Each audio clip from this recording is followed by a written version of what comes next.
Hello, my name is Diana Dirkby, and I live with paranoid schizophrenia. You are listening to my podcast, Schizophrenia as I Live It. Today I want to talk about the importance of taking care of all aspects of your health, mental and physical, and how important that is to fighting a mental illness. So I often say that, and it's often said by the mental health advocacy groups, that a person living with a mental illness is a lot more than that mental illness. That's only part of their definition, and there is much more to them than their mental illness. So I'd like to kind of mimic that truth by saying that as regards your health, there's a lot more to your health than your mental illness.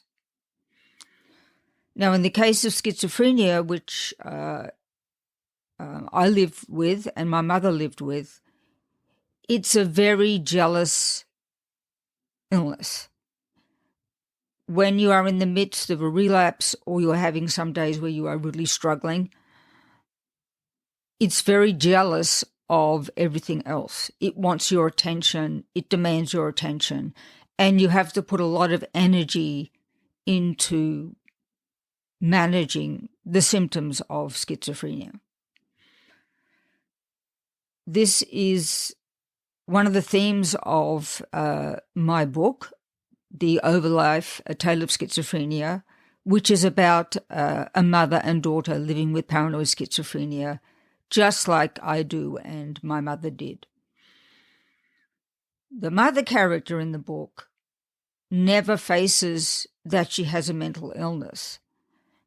And this was true in my mother's case, and it had a really tragic impact on her health. I'd say so she died at 65, and I'd say about 15 years before that, she began to be paranoid about her doctors and did not have the checkups that she should have had to monitor what her general health was like. I mean, I was with her and I could see what her mental health was like. Everyone could see that she had mental health problems, but unfortunately we could not get her to have those treated.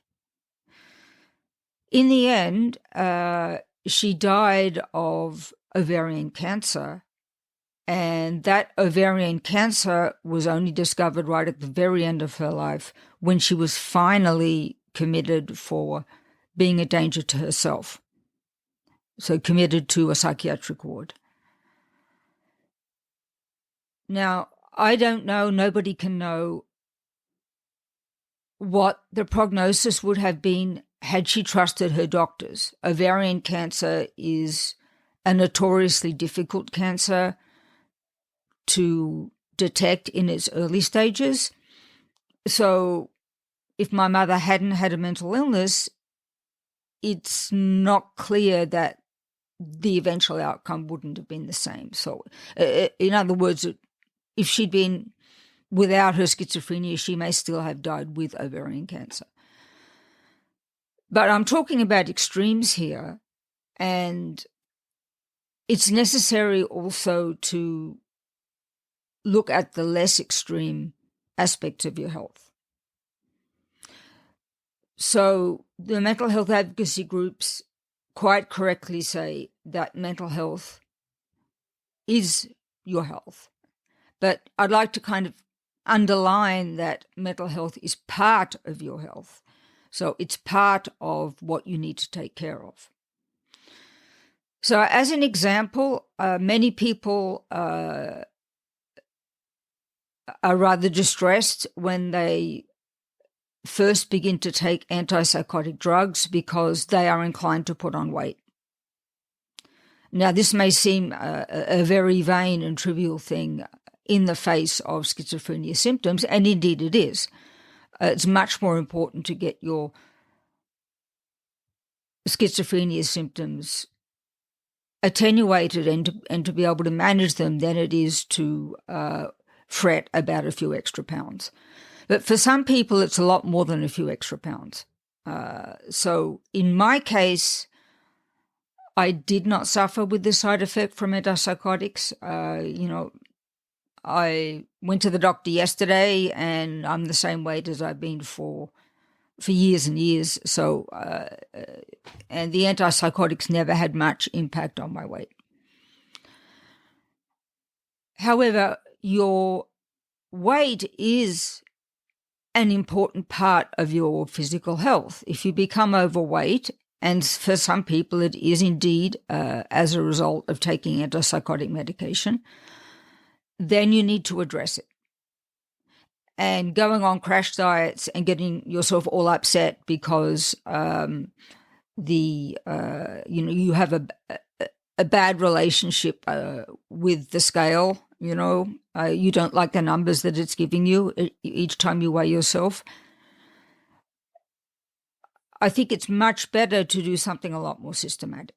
Now, for those of you who can afford it, you can go to a nutritionist and work with them on getting your weight within healthy limits. So you can go to them, you can say, look, I'm taking this antipsychotic medication. I believe it's making me put on weight.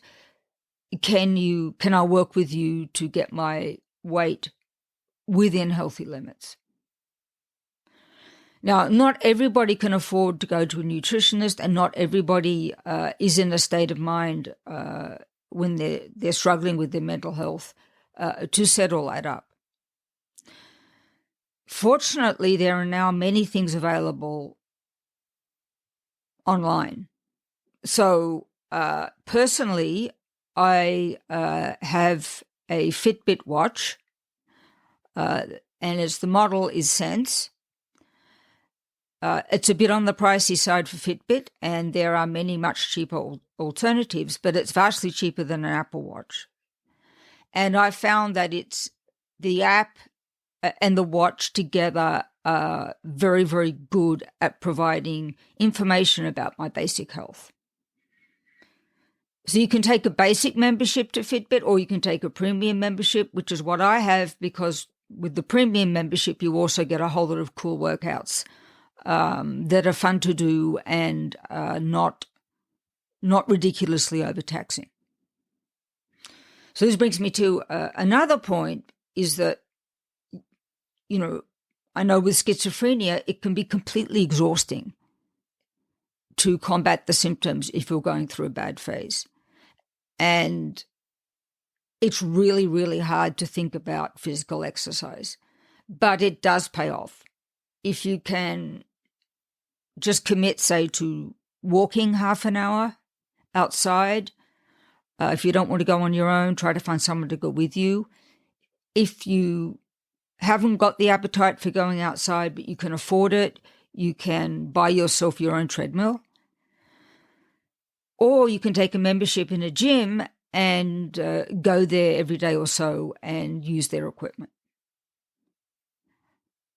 And as I say, if you have an app like the Fitbit app, the workouts that they have, if you take the premium membership, don't require you having complicated equipment. They just require you to have a few dumbbells of 5 pounds to use.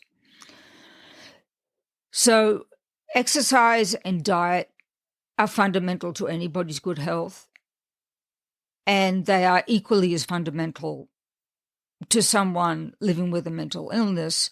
So just because you live with a mental illness doesn't mean that you should put up with being overweight and not getting exercise. You need to have those as part of your day. More seriously, sort of in between what happened with my mother with ovarian cancer and between this talk of weight and exercise, there's a whole lot of things in between which are more important than the diet and exercise, but less important than cancer, are all the other things that can go wrong. And so you really need to make sure you see a family doctor that you trust a couple of times a year. And it's important that you have a family doctor, so I'll call this doctor a family doctor or internist, someone who, it can check your general health through blood tests, x-rays, whatever. And my own psychiatrist helped me be critical of my family doctor until I found one that I really trusted and is a really, really good doctor who can work with her. She doesn't live in the same city as me, and sometimes not in the same state when I go from Texas to Alaska. So she needs to have good family doctors close to where I'm living so that she can work with them. Now, I divide my time between Texas and Alaska. In Texas, I have found such a doctor, and in Alaska, even though we're in a relatively small town, I have a really great doctor. And in fact, I saw that doctor yesterday because you've probably picked up by now that I'm accident prone. I managed to get a concussion about 10 days ago, and I needed to see him about that. And he gave me excellent advice. And the best part of the advice was, don't worry about the things you can't get done because you have a concussion. So we said, go to your list of priorities and strictly do the things that can't wait. And then for the rest of it, you simply have to relax and rest as much as you can and let your head recover. That's the quickest way to getting rid of the concussion. Now, I also have absence epilepsy, and so I have a neurologist who I see once a year. And so I'm working with a psychiatrist I consult every few months, a psychologist I talk to once a week, a family doctor I see as needed but not less than twice a year, and a neurologist that I see once a year. So that is kind of my minimum doctor's network. And I consider all aspects of my health to be important. And I consider that those parts of my health that are not related to my schizophrenia nonetheless affect it. What I have found is if I'm struggling with schizophrenia symptoms or having a bad day, if I do something healthy like take a walk or just get outside, even without taking a walk, just sit outside in a chair and maybe have a few days of eating healthy food so I feel good about myself. And just to know that I have something to fall back on. I have physical health to fall back on that I'm taking care of. And that gives me more energy for those times that I need to engage with my mental health and get things on a better level. So I really urge you not, if you've seen a psychiatrist and the psychiatrist is trying to, and you have psychotic symptoms like schizophrenia and some types of depression do and so on, that you don't shy away from taking the antipsychotics because of their bad reputation for side effects, like putting on weight or like making you sleepy and so on. I suggest that you talk with your psychiatrist and your family doctor about how to get around those side effects. So I cope with the side effects that my antipsychotics kind of knock me out for the day by following the advice on the bottle and taking them nightly. So I don't expect to do anything except relax with my husband, watch TV and so on after I take my antipsychotic medications at night. And as I say, for the weight problem, that hasn't been an issue for me, but that's probably helped by the fact that I've pretty much always exercised and eat reasonably healthy without it being boring. So I think that has helped me keep my weight down and be on antipsychotics. But the best person to talk to is your family doctor. And your psychologist, of course, can help you with with how you feel about your health. But I think the best person to talk to, aside from your psychiatrist, is your family doctor, and discuss anything that may be worrying you about your health. It's really, really essential to have a good general health, so you have the equipment to fight your mental illness when you need to. Okay, so that's all I have for today, and podcast is coming a little late because of my concussion.